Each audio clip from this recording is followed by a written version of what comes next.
Hello everyone. இன்றைக்கி நம்ம என்ன பார்க்க போகிறோம்னா, இந்த மாதிரி அனிமேஷன்ஸை ஃபிக்மாவில் எப்படி குயிக்காக ஈஸியாக பண்ணலான்னு பார்க்க போகிறோம்.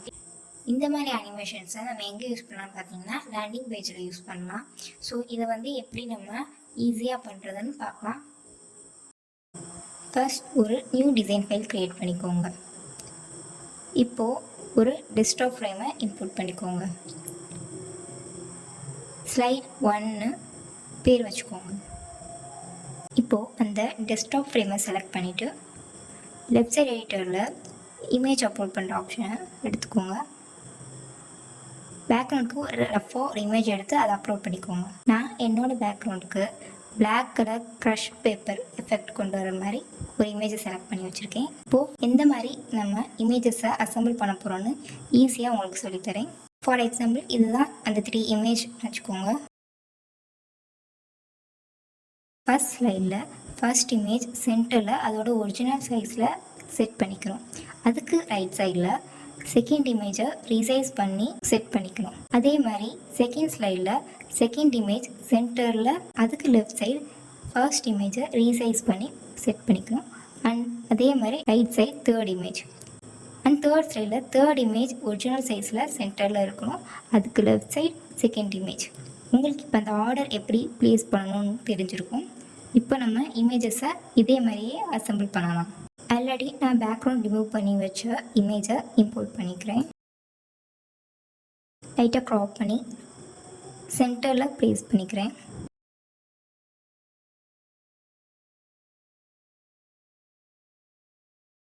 இப்போது அந்த ஃபர்ஸ்ட் ஸ்லைட் ஃப்ரேமை செலக்ட் பண்ணி டூப்ளிகேட் பண்ணிக்கோங்க. Ctrl D ப்ரெஸ் பண்ணி இப்போது செகண்ட் ஸ்லைடில் இருக்க இமேஜை ஒரு நியூ இமேஜால் ரீப்ளேஸ் பண்ணிக்கோங்க. அதே மாதிரி 4 சைட் க்ரியேட் பண்ணிக்கலாம்.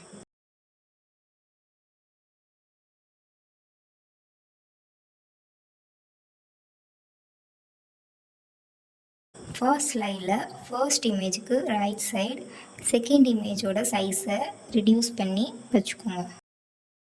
அட் த சேம் டைம் சைடில் நம்ம செட் பண்ணுற இமேஜஸ் எல்லாமே ஆங்கிள் 140ன்னு செட் பண்ணிக்கோங்க. செகண்ட் ஸ்லைடில் நம்ம மெயின் இமேஜுக்கு லெஃப்ட் சைட் ஃபர்ஸ்ட் இமேஜை சைஸ் ரிடியூஸ் பண்ணி வச்சுக்கோங்க. அண்ட் ரைட் சைடில் தேர்ட் இமேஜை சைஸ் ரிடியூஸ் பண்ணி செட் பண்ணிக்கோங்க.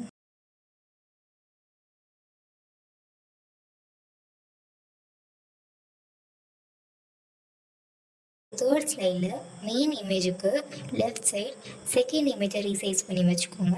அண்ட் ரைட் சைடு ஃபோர்த் இமேஜை ரீசைஸ் பண்ணி ரைட் சைடு செட் பண்ணிக்கோங்க. அண்ட் ஃபோர்த் ஸ்லைடில் மெயின் இமேஜுக்கு லெஃப்ட் சைடு தேர்ட் இமேஜை ரீசைஸ் பண்ணி வச்சுக்கோங்க.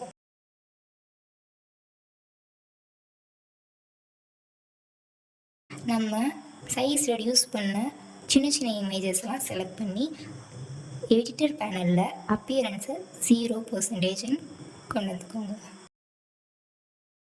அடிஷ்னலாக அந்த டிஷ்ஷோட நேமும் அதுக்குரிய டிஸ்கிரிப்ஷனும் நான் ஆட் பண்ணிக்கிறேன். இப்போது நீங்கள் ஒரு ஃபுட் ஆட் பண்ணுறீங்கன்னா அதுக்கு நீங்கள் அடிஷ்னலாக ஒரு ஆட் டு கார்ட் பட்டன் இல்லைன்னா அந்த ஃபுட்டோட ப்ரைஸை டிஸ்பிளே பண்ணுற மாதிரி நீங்கள் அடிஷ்னலாக எதுனாலும் செட் பண்ணிக்கலாம்.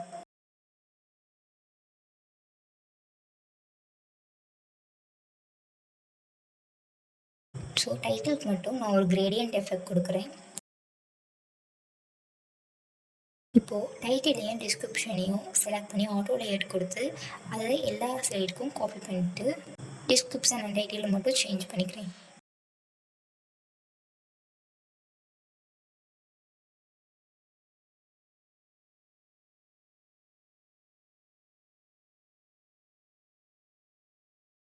இப்போது ஆல்ரெடி நான் க்ரியேட் பண்ணி வச்ச நெக்ஸ்ட் ஐக்கானை பேஸ்ட் பண்ணிக்கிறேன். இதை டூப்ளிகேட் பண்ணி ஃப்ளிப் பண்ணிவிட்டு பேக் ஆப்ஷனாக யூஸ் பண்ணிக்கிறேன். ஸோ இது ரெண்டையும் செலக்ட் பண்ணி ஆட்டோ லேயர் கொடுத்து கரெக்டாக அலைன் பண்ணிக்கலாம். அதை அப்படியே காப்பி பண்ணி மித்த எல்லா ஸ்லைடுக்கும் பேஸ்ட் பண்ணிக்கலாம்.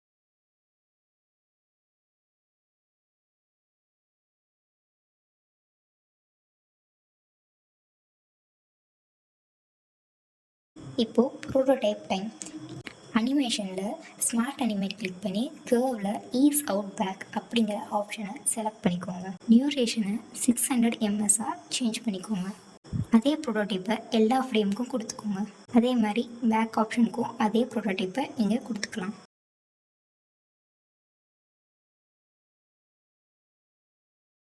இப்போது நம்ம ப்ரோட்டோடைப் கொடுத்து செக் பண்ணலாம்.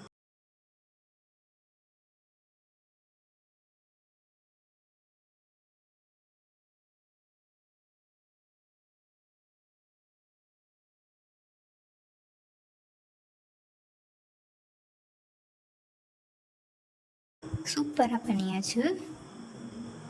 இப்போது நம்ம இந்த இமேஜ் எப்படி ரொட்டேட் ஆகுதோ அதே மாதிரி டெக்ஸ்ட்டுக்கும் ஒரு அனிமேஷனை கொடுக்கலாச்சு.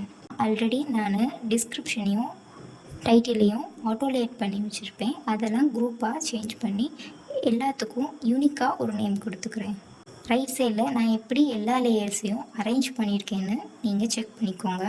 இப்போது ஒரு ஸ்லைட் இருக்குன்னா அதுக்கு ப்ரீவியஸாகவும் அதுக்கு நெக்ஸ்ட் இருக்க ஸ்லைடில் இருக்க டிஸ்கிரிப்ஷனையும் காப்பி பண்ணி அலைன் பண்ணி நீங்கள் அப்பியரன்ஸை 0ன்னு கொடுத்துக்கோங்க.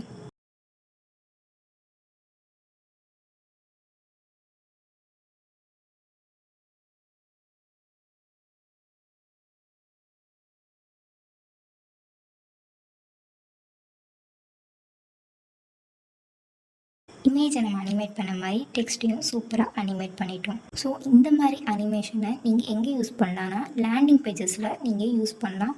பார்க்குறதுக்கு சூப்பராக அட்ராக்டிவாக இருக்கும். ட்ரை பண்ணி பார்த்து கமெண்ட்ஸில் சொல்லுங்கள். அண்ட் இந்த வீடியோவில் ஏதாச்சும் உங்களுக்கு டவுட்ஸ் இருந்தால் அதையும் கமெண்ட்ஸில் சொல்லுங்கள். இந்த மாதிரி அனிமேஷன்ஸை லேர்ன் பண்ணிக்கிறதுக்கு பிக்சல் பர்ஃபெக்ட் சேனலை சப்ஸ்கிரைப் பண்ணிக்கோங்க.